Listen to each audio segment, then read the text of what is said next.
오늘 우리에게 주신 하나님의 말씀은 출애굽기 1장 15절에서 22절 말씀입니다. 애굽 왕이 히브리 산파 시프라라 하는 사람과 부하라 하는 사람에게 말하여 이르되 너희는 히브리 여인을 위하여 해산을 도울 때에 그 자리를 살펴서 아들이거든 그를 죽이고 딸이거든 살려두라. 그러나 산파들이 하나님을 두려워하여 애굽 왕의 명령을 어기고 남자 아기들을 살린지라. 애굽 왕이 산파를 불러 그들에게 이르되 너희가 어찌하여 이같이 남자 아기들을 살렸느냐. 산파가 바로에게 대답하되 히브리 여인은 애굽 여인과 같지 아니하고 건강하여 산파가 그들에게 이르기 전에 해산하였더이다 하매 하나님이 그 산파들에게 은혜를 베푸시니 그 백성은 번성하고 매우 강해지니라. 그 산파들은 하나님을 경외하였으므로 하나님이 그들의 집안을 흥왕하게 하시지라. 그러므로 바로가 그의 모든 백성에게 명령하여 이르되 아들이 태어나거든 너희는 그를 나일강에 던지고 딸이거든 살려두라 하였더라.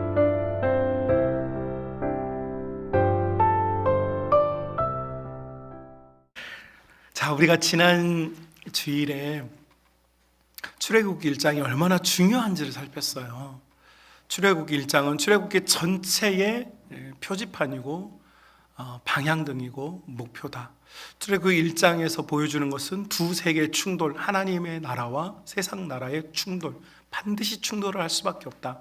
세상 나라는 하나님 나라를 공격하고 하나님의 나라가 목표하는 것과 세상 나라가 목표하는 게 다르니까 당연히 갈등이 생길 수밖에 없다. 그러나 하나님 나라가 세상 나라를 이기는 유일한 길은 믿음뿐이다. 그래서 믿음이 이긴다라는 사실을 우리가 지난 시간에 깨닫게 되었다는 사실을 함께 고백하였고, 자, 그렇다면 하나님 나라가 이기는데 그러면 세상 나라는 가만히 있겠느냐라는 거예요.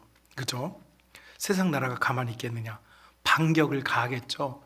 자, 오늘 그 반격에 대한 이야기예요. 자, 그래서 출애굽기 1장의 이 두 개의 핵심 이 코어적인 이 핵심 두 가지를 여러분 우리가 깨닫고 나면 사실 이 출애굽기 1장의 내용이 출애굽기 40장까지 모든 내용 계속 반복이 돼요. 1장이 되게 중요해요. 오늘 여기서 붙잡아야 될 또 하나의 코어가 여러분의 영혼에도 코어가 되어지고 여러분의 심령에도 코어가 될 수 있기를 주님으로 축복합니다. 자, 그렇다면 이 세상에 반격이 있는데 그 반격이 굉장히 날카로워요. 이 반격은 굉장히 의미심장합니다. 오늘 본문에 보니까 파라오가 선택한 이 전략이 뭐냐면 아이들을 죽이는 것이었습니다. 특별히 남자 아이들을 죽이는 것이었어요. 세대를 단절시키는 것이죠. 그래서 15절과 16절에 보면 남자 아이들이면 죽이고 여자 아이들이면 살려주어라. 오늘 성경이 남성과 여성의 차이나 차별에 대한 이야기를 다루고 있는 것은 아닙니다. 다만 고대 근동사회로부터 우리 모든 인류는 항상 노동력에 있어서 더 많은 효율을 내는 남성에게 의존하는 사회 구조를 가지고 있었습니다. 아무래도 우리 여성분들이 똑같은 농경사회에서 농사를 이렇게 하다 보면 충분히 그걸 인정할 수밖에 없죠. 그러니까 산업이 이렇게 다양화되기 이전에 있었던 모든 산업 구조에서의 남성은 항상 우월적인 지위를 가지고 있었습니다. 그리고 이 남성은 힘과 권력과 생존에 있어서의 굉장히 중요한 위치를 차지하고 있었겠죠. 여러분 우리나라에서도 1992년에 모 방송국에서 방영되었던 드라마가 있었어요. 혹시 기억나실지 모르겠는데 아들과 딸이라고 하는 드라마였어요. 거기 여러분 귀남이하고 후남이가 나왔죠. 그래서 귀남이는 저를 닮은 완전 똑같이 생겼어요. 최수종. 여자 주인공 김희애 씨인가요? 그죠? 후남이로 나왔어요. 똑같이 쌍둥이로 태어났는데 한 아이는 귀한 대접을 받고 한 아이는 항상 뒤처진 대접을 받죠. 이 아들과 딸이라고 하는 드라마가 보여주었던 정신은 여성이 더 불쌍하고 남성이 더 우월하다 그런 이야기가 아니라 우리 인류의 이 DNA 속에 있는 일종의 남아 선호, 남자를 의지할 수밖에 없는 사회 구조가 만들어낸 정서를 담아낸 것이죠.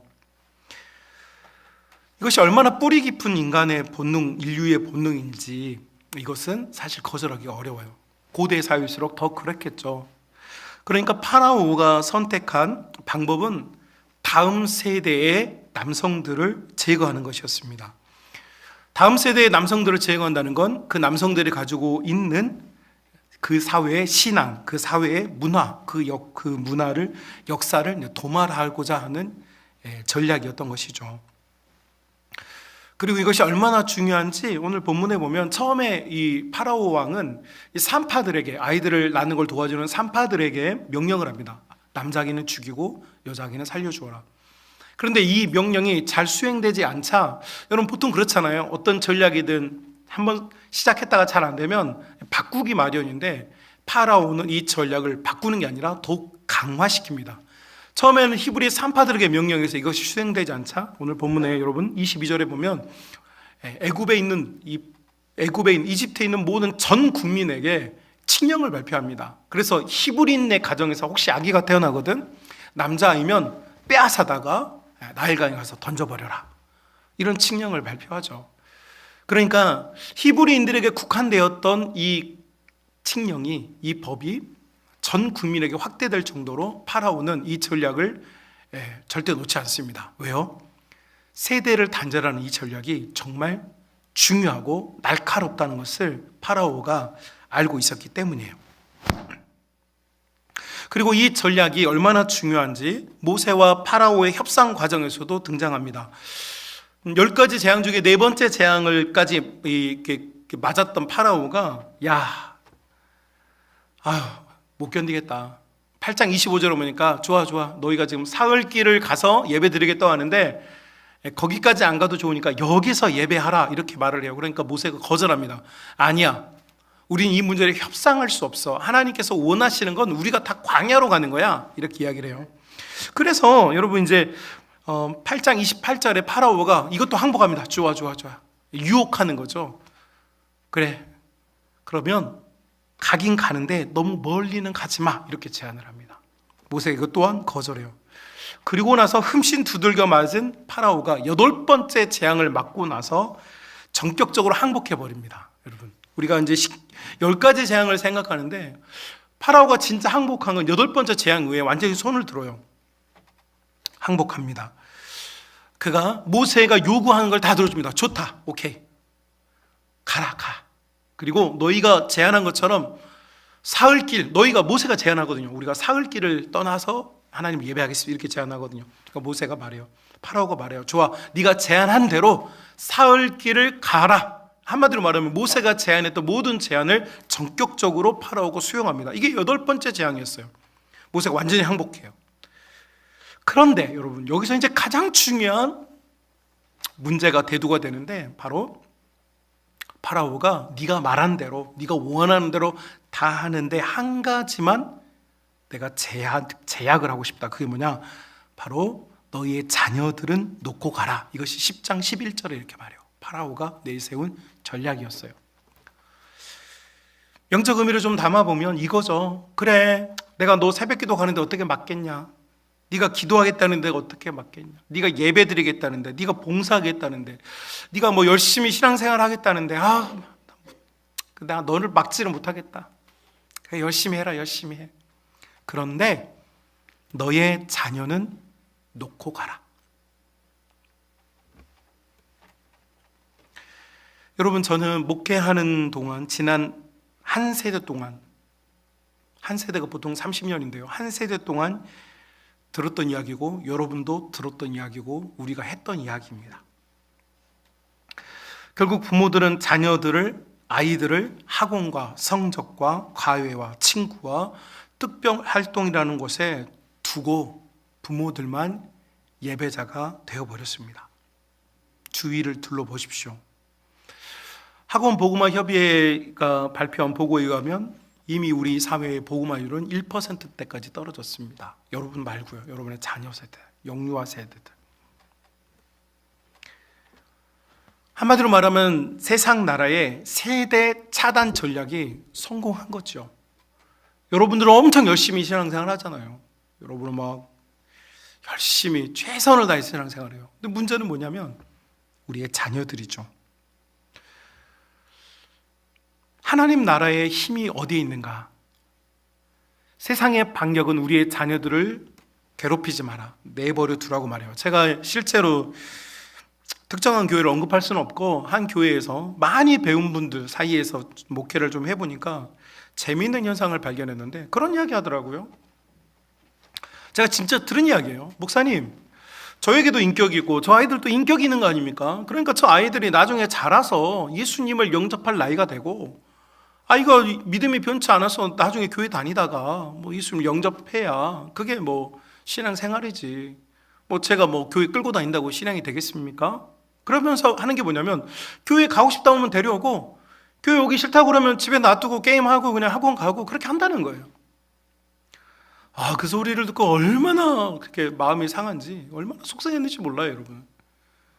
근데 소위 말해서 배웠다는 분들, 인텔리전트한 사람들이, 인텔리들이 하는 이야기가 많이 배웠다는 사람들이 무슨 이야기 하냐면 아이들의 인격을 존중하기 때문에 그렇게 한다는 거예요. 여러분, 아니 그렇게 아이들이 인격적으로 대할 거면 차키도 좀 주고 카드 비밀번호도 좀 주고 그죠? 다 주어서 아이들이 스스로 배우고 해야 되는 거 아닙니까? 아니 다른 건 다 주지도 않으면서 왜 신앙만큼은 아이들에게 자율권을 준다는 겁니까? 이해하기가 어려워요, 저는.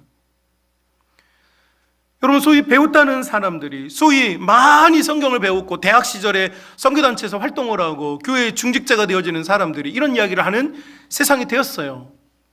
이게 우리들만의 이야기가 아니고 지금 한국교회 전반에 흐르고 있는 다음 세대 차단 전략, 파라오가 말했던 그 전략이 지금 교회들마다 다 들어와 있단 말이에요. 너무 속상하죠. 여러분, 하나님 나라는 어디에 있느냐? 하나님 나라의 힘, 복음의 힘은 어디에 있느냐? 여러분 17절 보십시오. 하나님 나라는 어디에 있느냐? 17절. 그러나 산파들이 하나님을 두려워하여 애굽왕의 명령을 어기고 어떻게 합니까? 남자 아기들을 살린지 이렇게 돼 있어요. 그러니까 하나님 나라는 어디 있냐면 아기들을 살리는 나라가 하나님의 나라예요. 아기들을 살리는 나라. 사단은 우리를 공격해요. 넌 해라. 그러나 너희 자녀들은 내버려 두어라. 여러분, 우리의 세대가 끝나고 나면 이 다음 세대는 어떻게 되겠습니까? 제가 이렇게 호주의 캔터버리라고 하는, 호주는 큰 4개의 주가 있는데 그 중에 캔터버리에 있는 교회와 이게 시스터 처치가 돼가지고 그 교회에 방문을 했어요. 근데 그곳에 가보니까 그 교회에서 그 지도자들이 그런 이야기를 해요. 자기 교회에 주일학교 학생들이 100명이 넘었대요. 100명이 넘었는데 지금 20년도 안 됐는데 아이들이 한 명도 없다는 거예요. 한 명도 없다. 그래서 기가 막히대요. 도대체 이 아이들이 다 어디로 갔는지 기가 막히다는 거예요. 여러분, 이게 남의 일입니까? 절대 그렇지 않습니다. 지금 우리 한국 교회가 직면해 있는 이야기예요. 여러분은 지금 우리 교회 주일학교 아이들이 뛰어다니니까 지금 심각성을 잘 몰라요. 굉장히 어려운 지경에 처해 있어요. 왜요? 세대 차단 전략에 말려들었어요. 그래서 부모들이 아이들이 대학에 가서 나중에 더 잘 이런 이야기를 자꾸 하면서 아이들을 내버려 두는 거예요. 아이들이 싫어해요. 교회에 재미없어요. 마음대로 못해요. 예배 시간에 떠들 수도 없어요. 학교는 막 띵강이로도 부르지 교회는 못해요. 예배를 드린다는 명분 아래 아이들을 쉽게 말하면 통제하고 있기 때문이죠. 그러니까 교회가 재미가 없어요. 이것이 지금 우리의 다음 세대들을, 우리 아기들을 죽이고 있는 거죠. 그러나 하나님의 나라는 아기들을 살리는 데 있어요. 여러분, 이 아이들을 살리는 게 얼마나 중요한지 몰라요. 여러분, 북유럽에 가면 핀란드라는 나라가 있습니다. 이 나라는 스웨덴이라는 나라와 러시아 사이에 낑겨 있는데 이 스웨덴에게 650년 동안 우리나라는 겨우 일본에 36년 당했지만 이 나라는 650년 동안 스웨덴의 억압을 받았고 그리고 그것이 끝나자마자 러시아한테 또 100년 동안 억압을 받았어요. 그러니까 나라가 생존하고 있는 동안 750년 동안 그러니까 전현대 국가가 형성된 750년 동안 계속 억압을 받았어요. 그런데 이 나라는 지금 전 세계 행복지수 1위 국가가 되었고 전 세계에 있는 아이들을 대상으로 하는 학업 성취도 조사에서 현재 지금 계속해서 1위 하는 국가가 됐어요. 왜 이런 국가가 되었는가? 여러분, 핀란드는 처음부터 잘 사는 나라가 아니었어요. 굉장히 어렵고 배고픈 나라였어요. 이 나라가 할 수 있는 게 뭐냐면 나무 베어다 파는 것밖에 없었어요. 너무 배고픈 나라였고 너무 많은 국민들이 기아로 죽었던 나라이고 너무 살기가 힘들어서 전 국민의 거의 25% 이상이 미국으로 이주를 떠난 나라였어요. 그리고 여러분, 북유럽이라고 하는 나라 자체가 우리나라처럼 우리나라도 겨울이 한 3개월 되는데 이런 나라는 겨울이 한 5개월 돼요. 그러니까 뭘 이렇게 뿌려가지고 거두는 게 거의 힘들어요. 그러니 먹고 살 것이 없는 나라에서 얼마나 힘들었겠어요. 그런데 이 나라가 도무지 이렇게 해서는 살 수가 없겠다 해서 1960년, 65년 이후에 교육 개혁을 일으킵니다. 그리고 그들이 지금 전 세계에서 가장 교육을 잘하는 나라가 되었고, 우리나라에서도 그 나라를 탐방해서 좀 배워오고 있어요. 그럼 도대체 이 나라가 왜 이런 핵심적인 역량을 갖는 국가가 되었는가? 이유는 한 가지입니다. 여러분, 우리 지금 어른들한테 막 퍼주고 어른들한테 잘해주는 거 좋은 일이에요. 그런데 있잖아요, 저 자라나고 있는 이 아기들을 살리는 전략이 없는 나라는요, 망합니다. 저는 국가의 위정자들이 나라를 생각하면요, 이 아이들을 어떻게 키울 것인가에 집중해야 된다고 생각해요. 갈 사람은 우리는요 가고 있어요 이미. 그런데요, 어차피 이 나라는요 저 태어나는 애들의 손에 움직이거든요. 하나님 나라도 마찬가지라고 생각해요. 아니, 제 생각이 아니고 성경이 그걸 말해주고 있어요.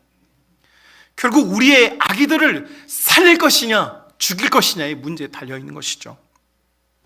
아기를 살리는 것에 희망이 있어요. 교회는요, 다음 세대를 끌어안고 기도하고 재정과 사랑과 핵심적인 전략을 투자해서 이 아이들을 키워내는 것, 이것이야말로 하나님 나라의 힘이고 이것이 복음의 힘인 줄로 믿습니다. 그러니까 교회는 칼 들고 나가서요 세상과 싸우는 게 아니에요. 진짜 싸움은 어디에 있느냐? 우리의 자녀와 우리의 다음 세대들을 어떻게 키워내느냐의 문제예요. 일부 예배 때도 똑같은 설교를 읽고 함께 기도하자고 그랬는데 어떤 부부 가정이 울더라고요. 막 그 가정은 아기가 아직 없어요. 그러니까 막 울어요. 여러분, 우리는 태어난 아기들도 관수가 안 돼서 막 너무 힘들다고 하는데요, 어떤 가정은요 그 아기를 달라고 하는 요청 때문에 울어요. 지금 우리가 살고 있는 이 땅 위의 삶 가운데 하나님께서 주시는 하나님의 자녀는요, 우리 모든 복의 통로이고 하나님께서 여전히 우리를 사랑하신다는 증거라는 사실을 우리가 믿습니다. 여러분, 우리 교회도 제가 처음 왔을 때는 주일학교가 없었어요. 그렇죠? 그런데 지금 우리가 주일학교 아이들 뛰어노는 걸 보면서 우리가 감사하잖아요. 기쁨이 있잖아요. 맞죠? 왜 그렇습니까?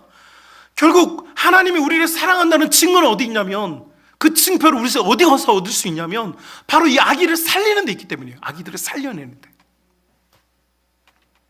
그렇다면 우리 아기들을 어떻게 살려야 할까? 살려야 되는 건 알겠는데 어떻게 살리면 좋을까? 두 가지 여러분에게 제안하고 싶어요. 첫 번째는요, 모범의 헌신입니다. 모범의 헌신. 여러분, 오늘 본문 17절 보십시오.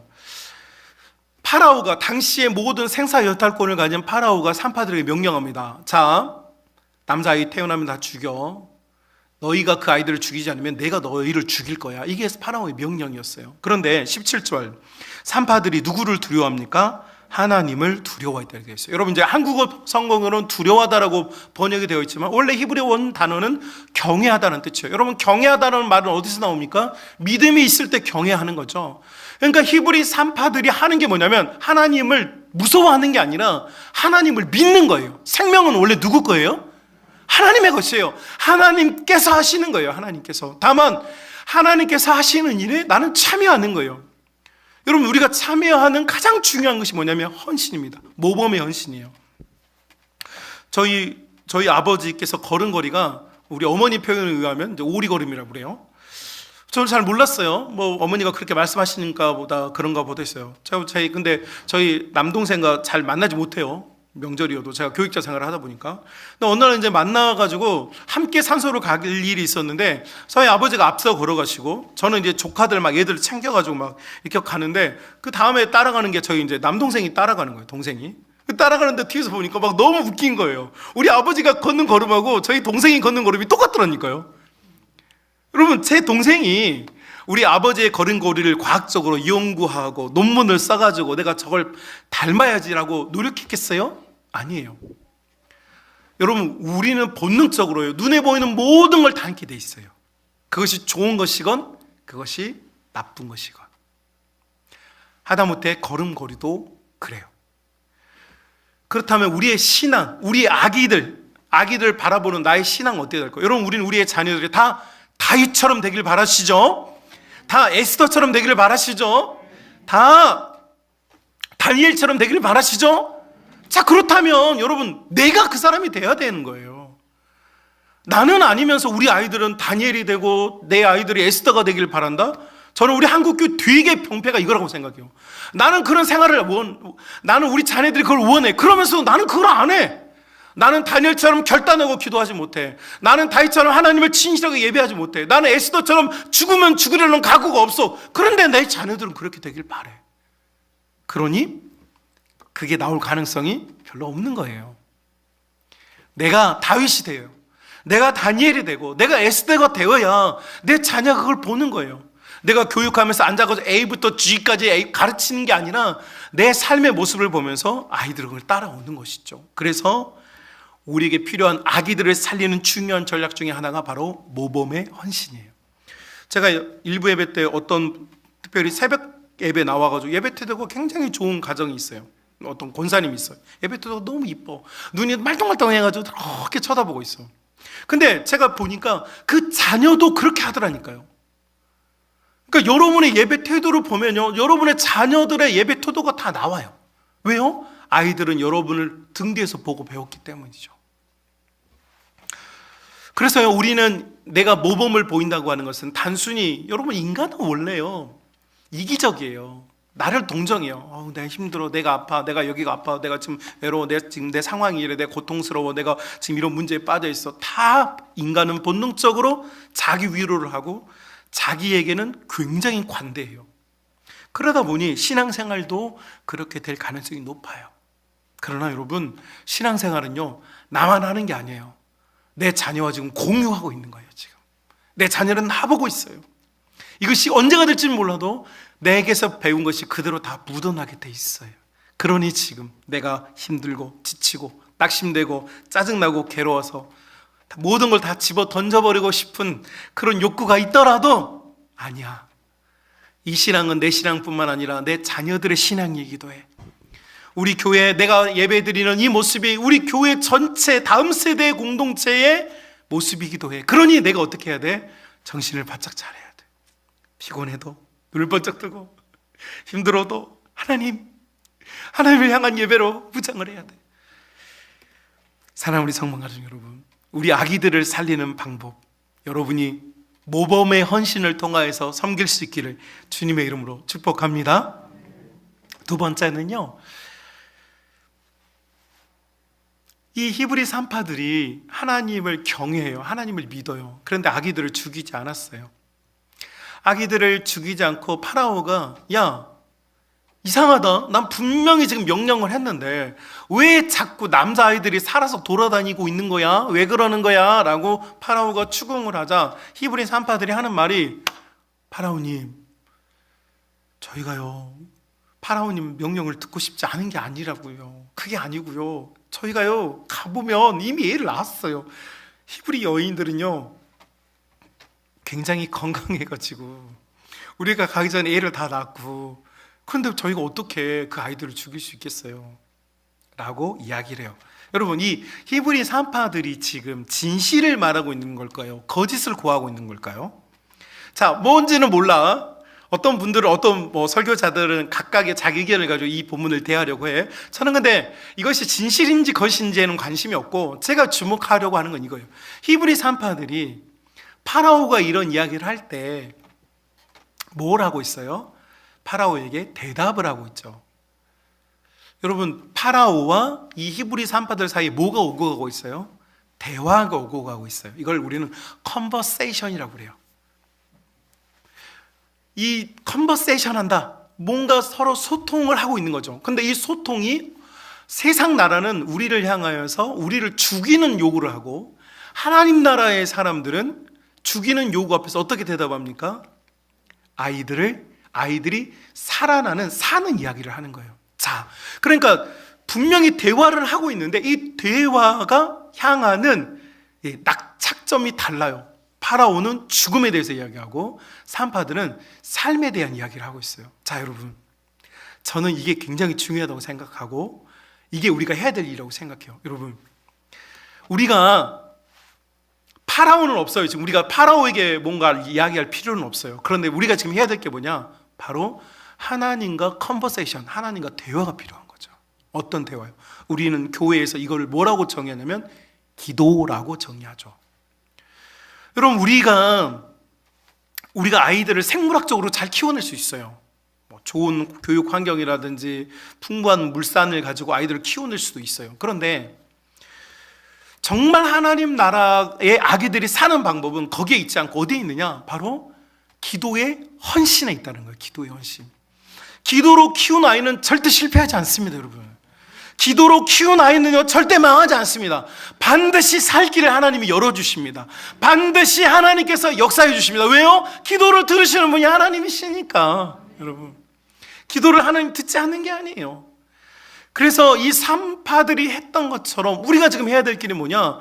하나님과 대화를 하는 거죠. 하나님께 모든 걸 맡기는 거예요. 어떤 젊은 가정이 저에게 상담을 했어요. 목사님, 우리 아이가 지금 조금 어려워요. 어떻게 했으면 좋겠어요? 라고 질문을 했어요. 제가 그랬어요. 제가 그런 게 아니고 성경이 대답하죠. 이 아이는 너의 아이가 아니고 너희들의 아이가 아니고 누구의 아이다? 하나님의 아이다. 너희 가정이 이 아이를 걱정하는 것보다 하나님은 더 많은 애정과 사랑을 가지고 이 아이를 대하고 있단다.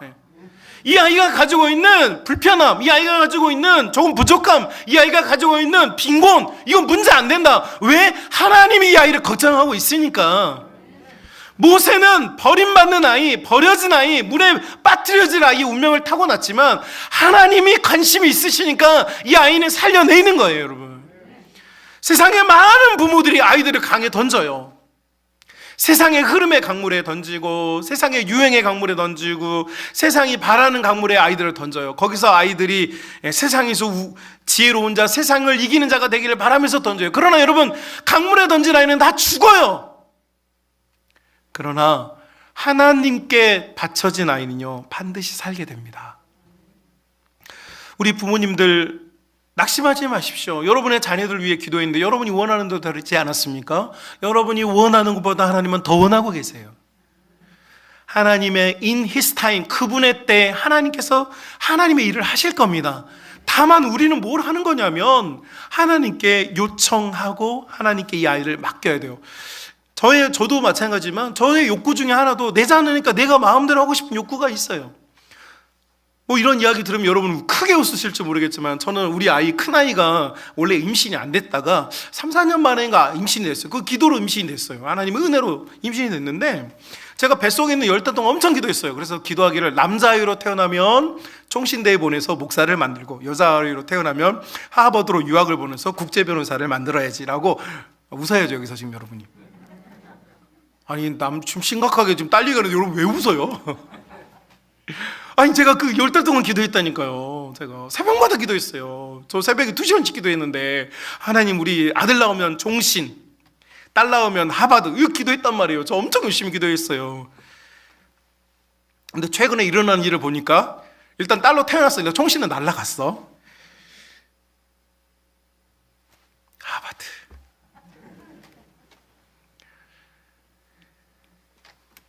여러분 다 부모는 자기 계획이 있어요. 제가 곰곰이 책을 읽다 보니까 무슨 생각이 드니까 보니까 잘못된 부모는 내가 이루지 못한 걸 자녀를 통하여서 이루기를 원한다. 아 그래 맞아. 하버드 갈 거면 내가 갔어야 되는데 내가 가고 싶었으니까. 근데 나는 내가 못 갔어. 어찌됐건 여차저차 상황이 이렇게 돼서 못 갔어. 그러면 내 꿈은 내가 접어야지. 왜 내가 가려고 했던 하버드를 왜 내 딸한테 가라고 내가 푸시를 하고 있는 걸까? 왜요? 왜 그랬을까요? 제가 지금 자포가는 거잖아요 지금. 이 자녀가 내 것이라고 자꾸 생각이 드는 거예요. 최근에 저희 아내와 그런 이야기 했어요. 우리가 너무 교만했어요. 저희 아내가 그러더라고요. 여보 우리가 너무 교만했나 봐요. 맞아요. 우리 너무 교만했나 봐요. 이 자녀들을 내 방식과 내 교육 철학으로 가르치면 잘 될 거라고 생각하고, 여러분 아시다시피 교육에 하면 그냥 교육, 에듀케이션 이 단어만 나오면 눈이 갑자기 번쩍거리는 그런 사람인데, 이 교만이 이 아이가 누구의 것인지를 정확하게 이제 하나님께서 보여주기 시작하는 것 같아요. 저의 깨닫는 걸 여러분에게 공개해 드리는 거예요. 여러분, 저보다 앞서서 여러분의 자녀를 키우신 분들도 있고 저보를 따라서 지금 자녀를 키우는 여러분 후배들도 있는데, 우리 한 가지 확실히 합시다. 자녀는 내 대신 인생을 사는 존재가 아니고 하나님께서 사랑하는 하나님의 자녀예요. 하나님의 손에 있어요. 우리가 할 수 있는 건 히브리 산파들이 아기들 다 모아가지고 고아원 차려가지고 아이들 키운 거 아니에요. 우리가 할 수 있는 건 하나님께 이 아이들을 의탁하고 맡기는 거예요. 기도하는 것 뿐이죠. 그리고 내가 원하는 방식으로 우리의 아이들이 번성하고 번영하는 것이 아니라 하나님께서 원하시는 방식으로 하나님의 자녀들이 하나님 앞에서 자라가도록 기도하는 것, 이것이 기도의 헌신이라고 믿습니다. 자, 그래서 여러분, 지금 사단의 전략은 분명합니다. 세상 나라의 전략은 분명해요. 여러분의 자녀들, 여러분의 가정에서 여러분의 믿음과 분리시키려고 해요. 따라하지 못하려고 해요. 이걸 막아요. 어떤 가정이 저에게 문의를 했어요. 목사님, 성경 통독학교 요거 우리 여기 꿈마을 아이도 해도 되나? 이렇게 묻더라고요. 제가 너무 기뻐했어요. 그럼 당연하지. 너의 성경 읽는 모습을 너의 자녀에게 보여줘. 웃긴 게 뭔지 알아? 너보다 너의 자녀가 오랫동안 더 앉을 수 있어. 9시부터 5시. 시간 되게 많아 보이지만 아이들이 더 오래 앉아. 더 잘 읽어. 여러분, 이거 우리 교회에서는 처음 하는 거지만 저는 서울에 사역하면서 이 성경 통독학교 프로그램 많이 했어요. 여러분, 아주 어린 아이부터 100세의 노년은 아니더라도 8, 90세 어르신들도 와서 다 해요. 제가 여러분 이렇게 농사를 짓는 분도 있고 하우스를 관리하는 분도 있으니까 제가 의무적으로 그렇게 강권하진 않아요. 다만 여러분이 틈나면 와서 같이 읽는 거예요.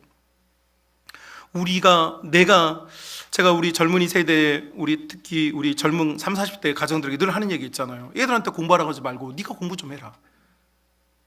최근에 어떤 다른 교회 집사님이 상담을 했는데 제가 그랬어요. 넌 꿈이 있냐 그랬어요. 꿈이. 목사님, 내가 이제 40인데요. 40인데 꿈이 없어? 이거 이상한 거 아니야 이게 지금? 애 낳고 애 키운다고 지금 꿈이 없어지면 이게 말이 돼? 너 앞으로 100년 동안 60년 더 살아야 되는데 꿈 없이 어떻게 살 거야 지금? 어떻게? 이 정신을 차려야지. 공부해야지. 지금 뭐라도 자격증을 따야지. 네가 살아갈 인생을 너희 자녀들에게 보여줘야지. 너는 책 한 권도 안 보면서 너희 자녀들은 공부해라, 책 봐라, 공부해라, 책 봐라, 공부해라, 책 봐라. 이게 말이 돼? 그러니 아이들이 따라하지 않는 거죠. 여러분, 우리는 지금 굉장히 중요한 타이밍에 서 있는 거예요. 어떤 타이밍입니까? 세상의 나라가 하나님의 나라를 집어삼키기 위해서 칼을 던졌는데 칼이 꽂혀버렸어요. 그리고 실제로 많은 교회들이 여기 다 붕괴돼 버렸어요. 무너져 버렸어요.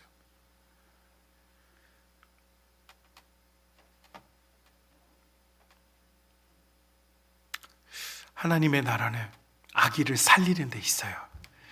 여러분의 가정에 아기를 살려내야 돼요. 여러분, 이제 제가 여러분에게 제안한 2가지 무엇이었습니까? 모범의 헌신과 기도의 헌신. 이 2가지가 산파들이 보여주었던 하나님 나라의 모습이에요. 우리가 이제 해야 할 수 있는 것, 여러분에게 뭐 엄청나게 많은 재물과 재정을 가지고 투자하고 이런 거 아니에요. 여러분, 우리가 진정으로 할 수 있는 일은 이제 하나님 앞에서 반듯하게 사는 거예요. 그리고 이 반듯한 신앙의 모습으로 기도하면 돼요. 이것이 아기를 살리는 하나님 나라의 전략이고 세상 나라의 힘을 이겨낼 수 있는 우리의 힘이 되는 줄로 믿습니다. 여러분, 우리 젊은이들이 있습니다. 제가 여러분께 늘 말씀드립니다. 우리 어르신 세대들의 다음 세대는 저 꼬맹이들이 아닙니다. 여러분의 다음 세대는 여러분의 아들들이에요. 여러분의 아들들, 여러분의 딸들이 여러분의 다음 세대예요. 그리고 여러분의 아들과 딸들의 다음 세대가 저 지금 주일학교 학생들이에요. 그러니까 여러분은 저 주일학교 학생까지 책임지려고 하지 말고 여러분은 여러분의 자녀들 위해 기도하셔야 돼요. 여러분의 자녀들이, 여러분의 아들들이, 여러분의 딸들이. 그리고 우리 젊은이 세대 여러분들이 지금 기도해야 될 것은 다음 세대 입으로만 붙이지 말고 여러분의 아이부터, 여러분의 아기들을 살려내야 돼요. 남의 일이 아닙니다.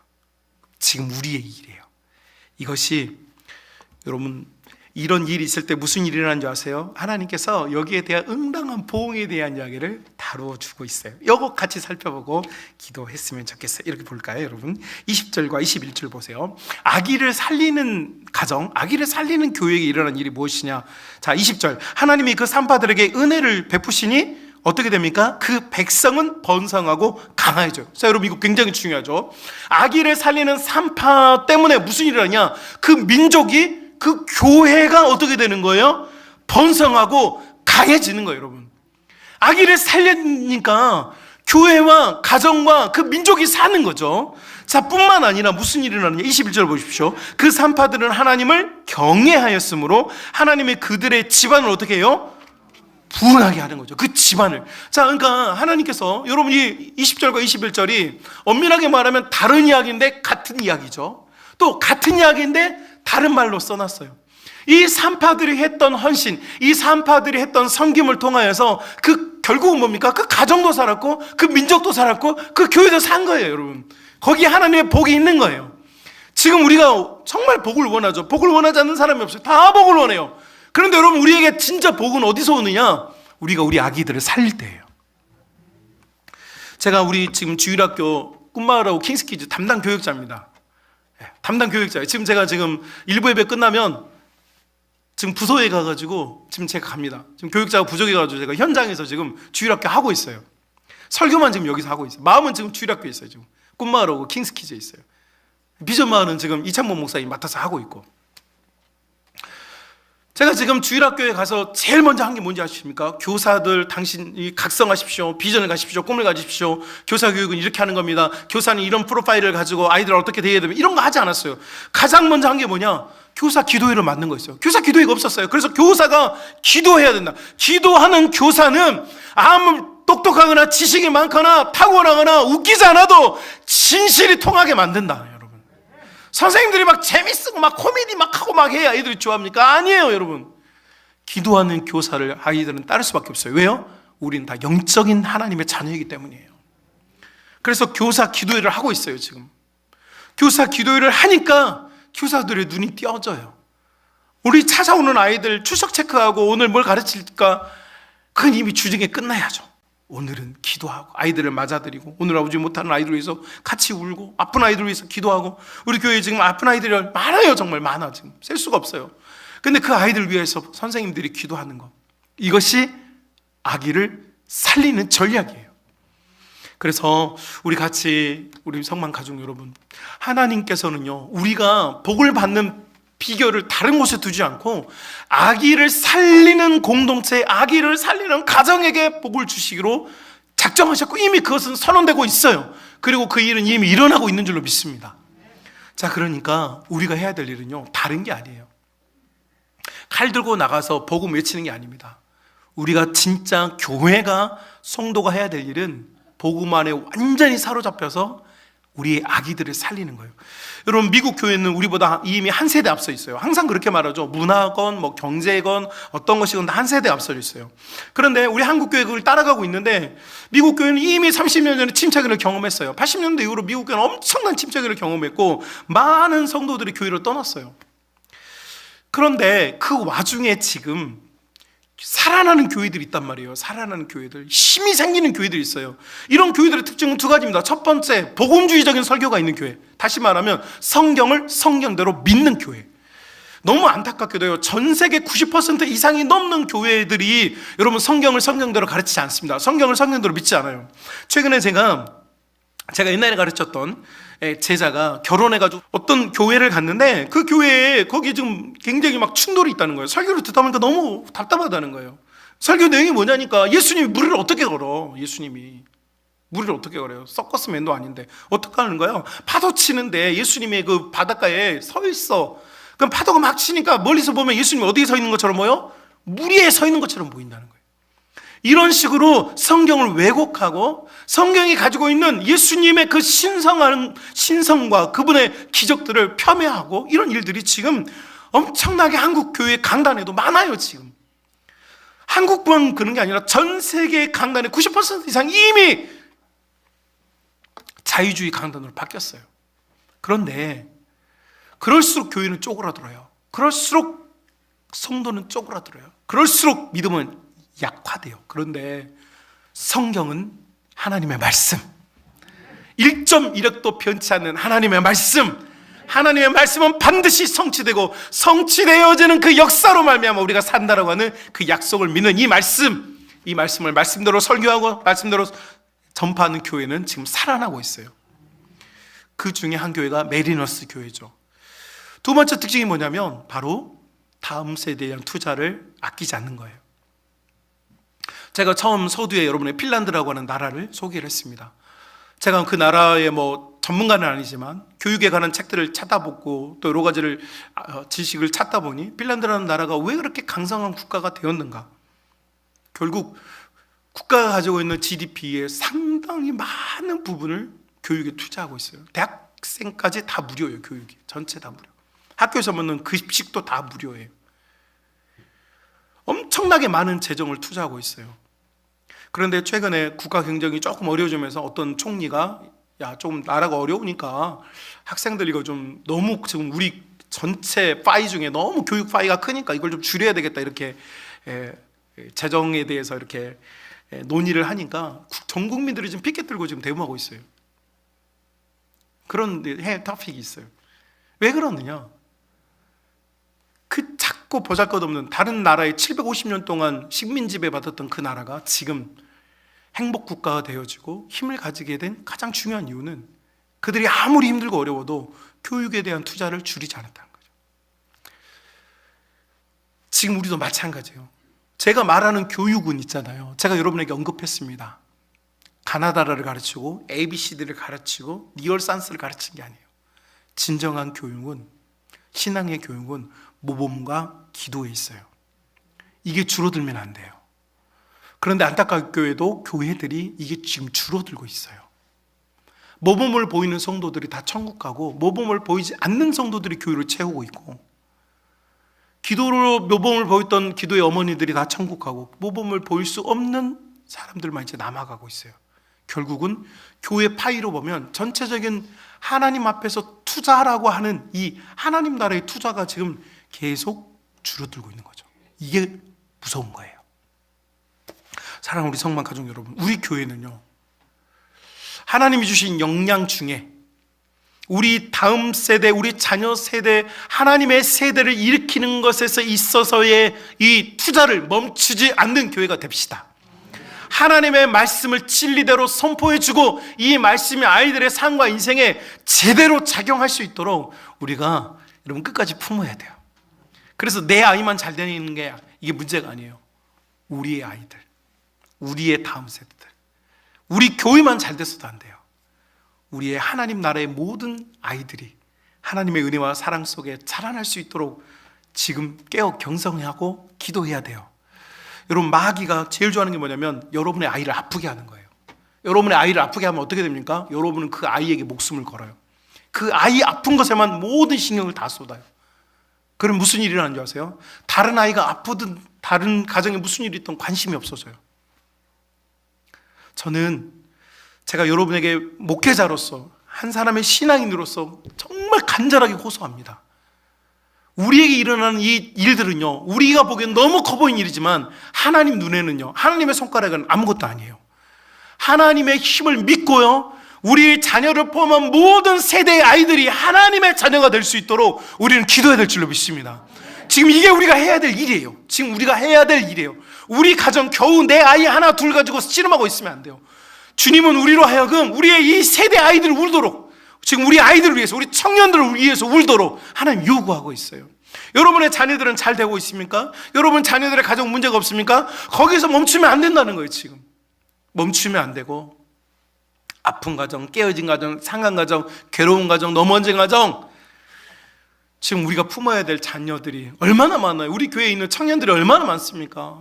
제가 헤아려 보니까 우리 청년하고 청년 애들만, 우리 청년하고 청년 애들만 숫자만 합쳐보니까 140명, 150명 되더라고요. 이 아이들 누가 해야 돼요? 누가? 우리가 해야죠. 우리가.